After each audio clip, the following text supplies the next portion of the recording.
Alors, il faudrait savoir que en droit successoral camerounais, le conjoint survivant est le mal-aimé, hein.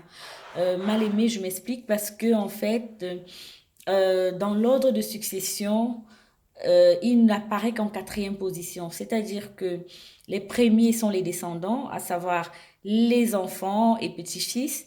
Les seconds, ce sont les ascendants collatéraux privilégiés, à savoir le père, la mère, les frères et les sœurs. En troisième position, ce sont les ascendants collatéraux ordinaires, à savoir les grands-parents, cousins, cousines. Et l'époux, le conjoint survivant, n'apparaît qu'en quatrième position euh, dans l'ordre successoral. Et après, c'est l'État. Donc ça, c'est déjà une nuance à apporter. Mais il faudrait que je précise que là, on parle déjà après la liquidation de la communauté des biens. C'est-à-dire que quand vous êtes marié, au régime monogamie, communauté des biens, au décès de votre conjoint, vous avez droit systématiquement à la moitié des parts des biens qui constituent la communauté entre votre époux et vous. Donc, on parle de succession sur la part du conjoint décédé. Ça, il faut être clair, il faut qu'on comprenne. Donc, sur la part du conjoint décédé, c'est où le conjoint survivant n'apparaît qu'en quatrième position. Mais il a déjà eu droit déjà à sa part dans la liquidation des biens. Le problème qui se pose est la situation de la veuve dépend s'il y a eu des enfants ou pas dans le couple où il y a les parents survivants. S'il y a des enfants dans le couple et que ceux-ci sont âgés de moins de 21 ans, le conjoint survivant, on parle de la veuve en ce moment, a le choix soit d'être usufruitière de tous les biens jusqu'à ce que ses enfants aient 21 ans, soit prendre de droit, elle a droit à un quart des biens de son mari en entière propriété. Donc voilà, soit elle est usufruitière, soit elle a droit à un quart. Elle n'a pas ce choix si et seulement si le mari en question, le défunt, a eu des enfants hors mariage. Ces enfants qui depuis 2001 ont les mêmes droits que les enfants nés dans le mariage peuvent estimer qu'ils voudraient avoir accès directement à leur dû. Leur dû étant les trois quarts des biens de leur père décédé. Parce que ces trois quarts, en fait, sont répartis de manière égale, équitable entre tous les enfants. Dans ce cas, la veuve n'a pas de choix. Elle ne peut pas être usufruitière des biens, de toute la totalité des biens. Elle n'a qu'une option qui lui reste, c'est de prendre les un quart des biens qui lui reviennent dans la part de son mari. Maintenant, il y a une nuance à apporter sur le domicile familial.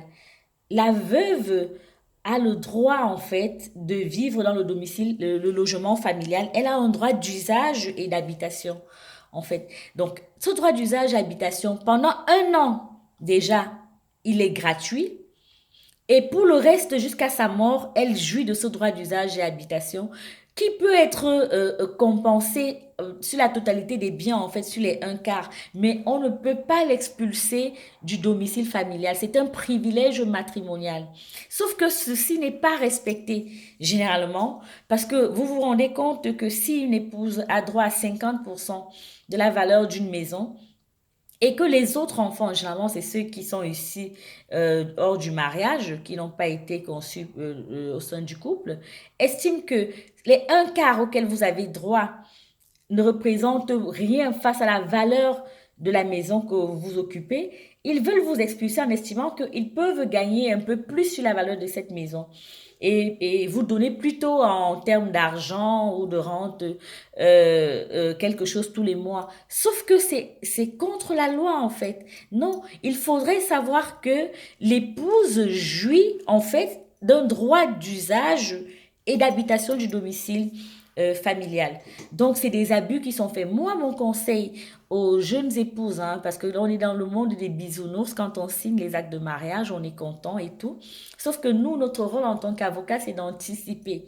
Mon conseil, c'est dans tout achat immobilier avec votre époux, mettez votre nom.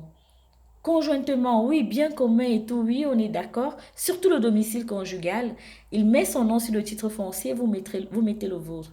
Le moment venu, celui qui voudra vendre ça sans votre accord sera obligé d'avoir votre accord parce qu'il faudrait que vous veniez signer l'acte de vente. Et là, la balle est dans votre camp.